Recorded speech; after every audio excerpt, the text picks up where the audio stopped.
Yeah, I was here sitting here thinking about that veil being lifted in 2 Corinthians 2.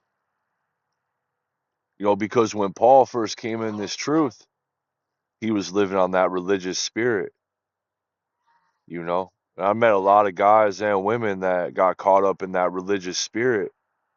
That religious spirit can also be the spirit of these movements out here right now, you know, these other things that people believe in that still holds them in them psychological barriers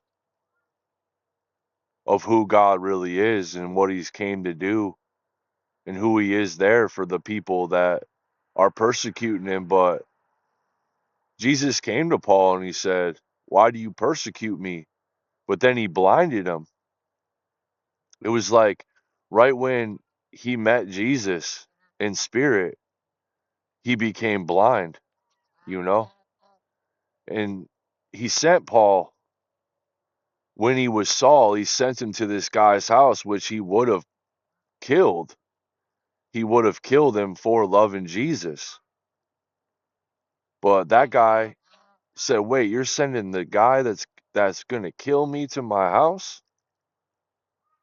And so he did, but then when Paul got there, the veil was lifted and then he became Paul.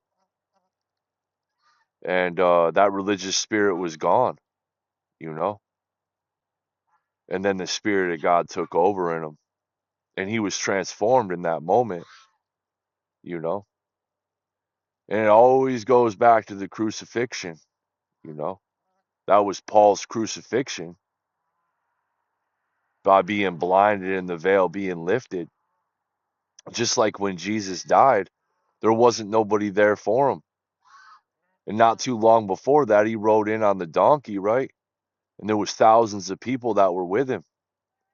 But once he was going to get crucified to his death in the flesh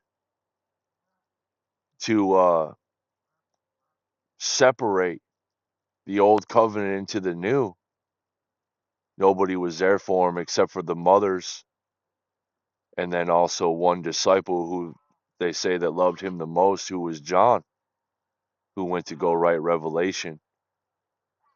And that's how that veil is lifted. Once we are blind, now we can see. So God bless you and keep you forever. I hope this message hits all in your heart.